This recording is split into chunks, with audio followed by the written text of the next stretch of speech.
we are back with another video. Before we get into the video, like, comment, and subscribe to the channel. Make sure to turn on post notifications. So, allegedly, Young Money is planning their return. Okay?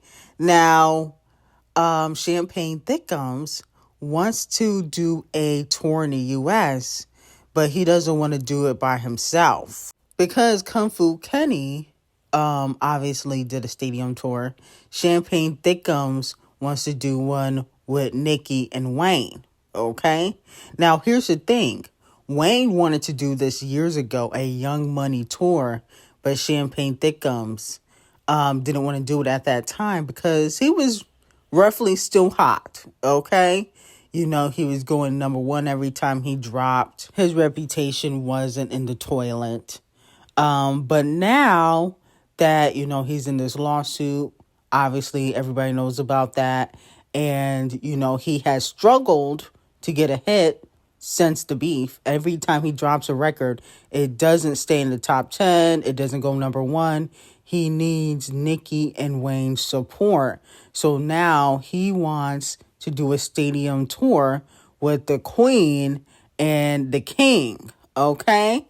Now, let me know how y'all feel about this, and would you guys go? I definitely would go. You know, no shade. People have been saying terrible things about Wayne's tour. Okay? But I think that Nicki and Champagne Thickums are probably better performers, and they're going to save the day. Okay? My only issue with Champagne Thickums is that he uses Wayne and Ckiminaj. Because Wayne wanted to do this back in 2021. Okay, before Pink Friday 2 even came out. But he wanted to get paid more than Wayne and Nicki. So he didn't want to do it. But he ended up bringing them out on OVO Fest, if you guys remember. Okay, he brought out, you know, Nicki and Wayne, I think in 2022. I just feel like, you know, it's convenient for him to want to do this now, especially since, you know, Kung Fu Kenny has, you know, went on a stadium tour with SZA, okay, which grossed well over $100 million, probably way more than that, because they was making, like, I think $11 to $12 million a show.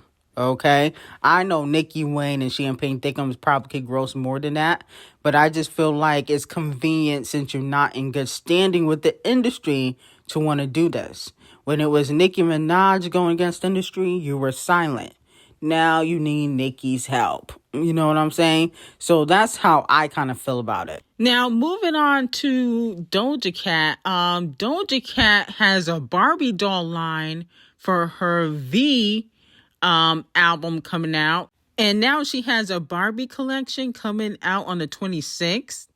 I mean, why does Doja Cat have a Barbie collection? That's what I would like to know. Who co-signed this? And the Barbie doll is ugly, doesn't really even look like her. I mean, the outfits are similar, but the face doesn't give Doja Cat, okay? I think that this is a chop. I don't think Doja Cat should have no damn Barbie doll collection. That's just my opinion on it. I think that no shade to Doja Cat, but maybe she should focus on other business ventures. This seems like a money grab. Now, it looks like my tea has been officially confirmed. So Rïlla posted a picture, and she used JT's lyrics from JT's single Ran Out, which is fire. Y'all slept on Ran Out. Ran Out was that girl. That should have been the song of the summer for female rappers, female hip hop, but y'all was hating on JT. But she captioned her picture and said, "I'm that bitch cause I mother effing said so." And that is from JT's song Ran Out. And if you guys remember, I told y'all that they would be working together. This is the year of female rap unity. Let me know, who do you guys think is going to collaborate next? Is it going to be Cardi and Nicki? Okay, do you think Cardi and Ice Spice will do something? Cardi and Nicki, who else that got beef? JT and Cardi? Let me know, who do you guys think will continue the female rap unity throughout the year, considering that Ice Spice and Scratch Off made up. Okay? Here's my thing. I don't know if I would care about any female rap collaborations. That's me personally, but I'm definitely going to tune in to the Princess of Rap, Gorilla Glue, and JT doing a collaboration together. Okay, I know that's going to be fire. That's going to be a hit. Now, moving on from that, Megan Thee Stallion has posted that she's back in the studio. Okay, and allegedly she's gearing up to drop a single taking shots at Gorilla Glue, at Scratch Off, and Cardi B. Now, you may be wondering why she be taking shots at Scratch Off. Allegedly, Megan Thee Stallion is not happy that Scratch Off is buddy with Champagne Thickums. As you know, they're close because he was running through her sister, Brooklyn, allegedly. And, she feel like, she's given Scratch Off several features. Basically, has been a good friend to Scratch Off, and Scratch Off kind of betrayed her by linking up with the ops. She don't mess with Champagne Thickums because he keeps saying free Tory. She always throws shade at Cardi B. They have secret animosity. And then on top of that, Gorilla Glue posted Tory Lane's song a few months ago, but pretended like she ain't do nothing, okay, even though she did. Now, speaking of Scratch Off, her new single with Ice Spice continues to flop. Unfortunately, the collaboration only sold 1,919 units this week. Oh my goodness, this is a flippity flop, but I'm not really shocked. It underperformed in the UK, and also it will not be debuting on Billboard on the Hot 100 chart, allegedly. Okay, that's what they're saying in the streets. Oh my goodness, 1,919 sales? Really? That's all y'all could do? Wow. I don't even understand how they even have record deals at this point. Like, if you flopping, this is Lil' Kim numbers. You doing worse than Lil' Kim. Now, Queen B sets it off at the Reform Alliance Gala. Okay, look how good Queen B looked. Like, she was trending for the past 48 hours because she looks phenomenal for 44. There's really nobody better than Queen B in their 40s. It would only be Nicki. That's it. Nobody else. Okay, I don't want to hear you mention Kelly Rowland. Kelly not better than Queen B. Queen B literally dropped a picture and the internet broke. She was trending all day, all yesterday, because she just went to a gala. Okay? Kelly never trends unless she's talking about Beyonce. Let's be honest, and no shade. So, to be quite honest, Queen B is the baddest in the game. I don't care if you say surgery, voodoo, whatever you want to call it, because the girls with surgeries look botched, okay? I.e. the person dropping their album this coming week, okay? Be looking a hot, stinking ass mess. So we can't always say surgery, because the surgery don't always add, to the beauty. Now, unfortunately, Beyonce was wrongfully snubbed. She lost to SNL for, I think it was Best Variety Special. I definitely think that Queen B should have won. But SNL wins in that category all the time. Allegedly, they win all the time in that category. But that's probably why Queen B didn't go. And they try to use her for view. So the Emmys will be receiving 50,000 lashings because they was trying to use Queen B for views all week. Oh, Queen B's going to the Emmys. Queen B's going to the Emmys. That's all they was doing all week. Okay? But that wasn't the case because y'all wasn't going to give her the award. And here's the thing. Artists and celebrities know when they're going to win before they get to the award shows. They put on this surprise face. That's what the producers tell them to do. They pretend like they don't have their thank yous ready. And they react in all shock.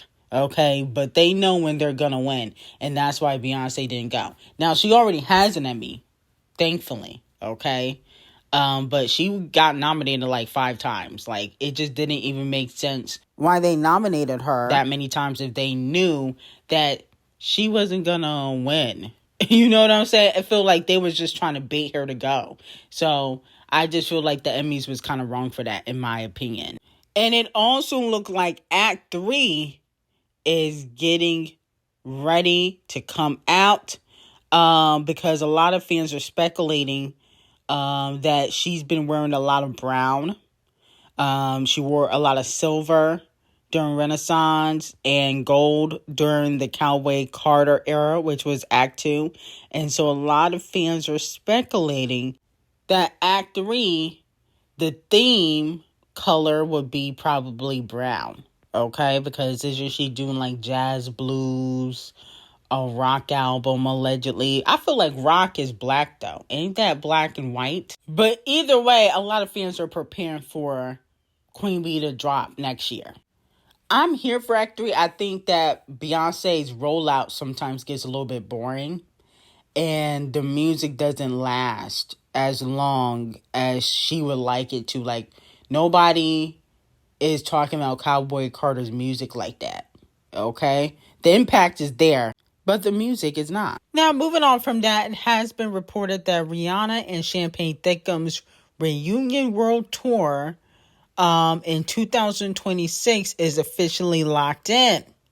It has been reported that Champagne Thickums and Rihanna are doing 20 stadiums, 12 countries, and a record-shattering 1.5 million tickets already projected to sell out within hours, okay? Now, here's my thing. I don't know if I 100% believe this, okay?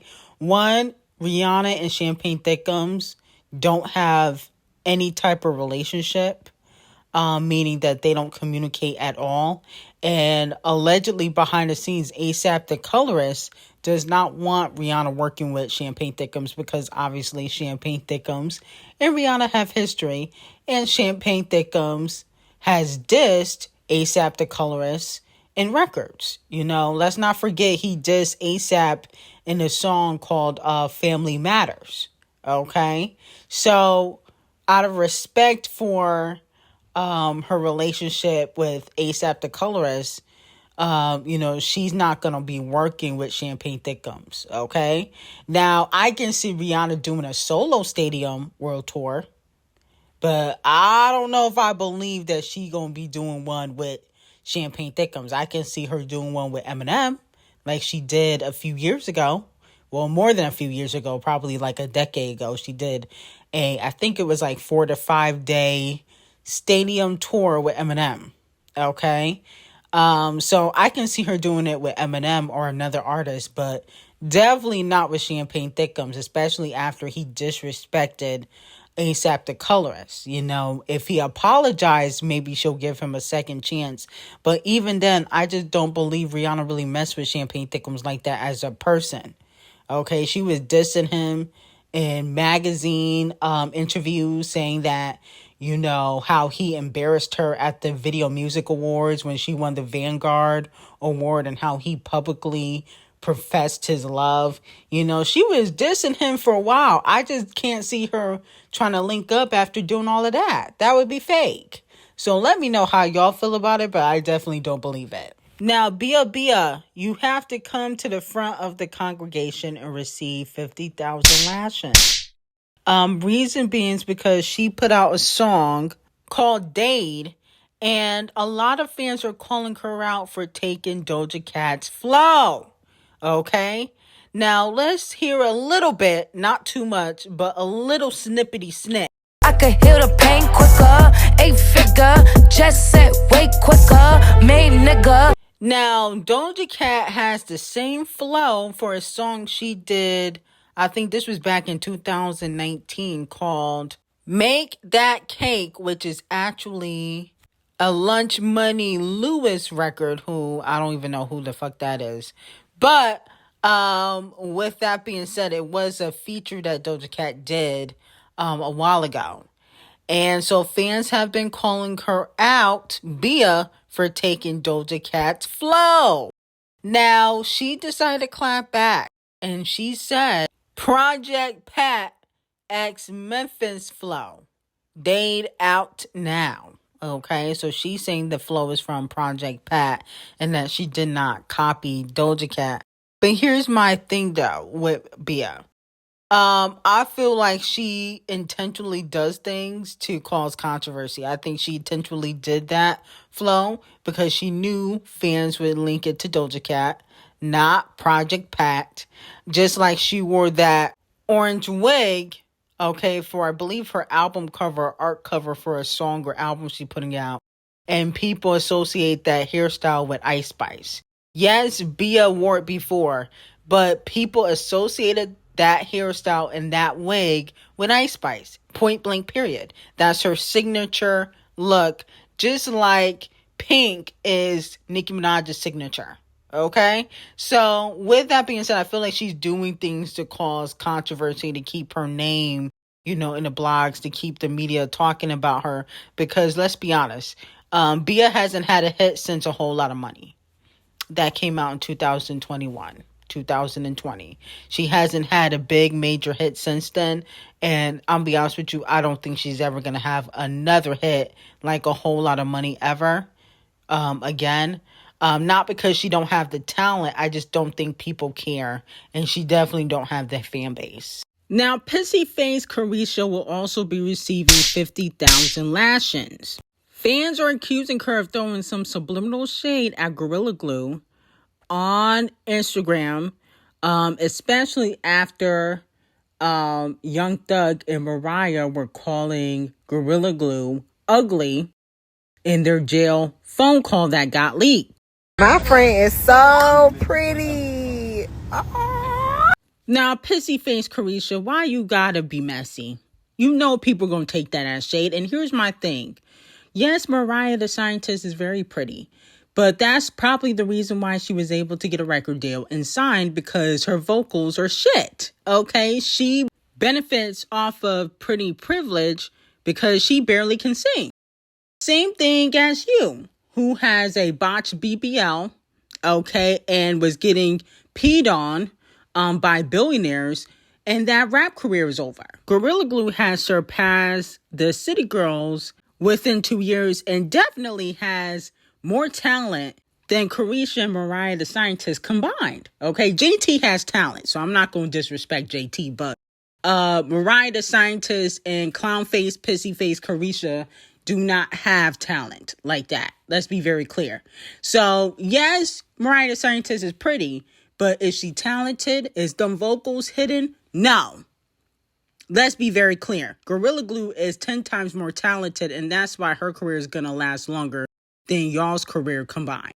Okay, sit the fuck down. But anyway, I got some very hot tea on Patreon on Sydney Sweetie and Scooter Braun, and also what's going on with Taylor Swift and Blake Lively behind the scenes is on Patreon. Link will be in the description. I hope you have a great day.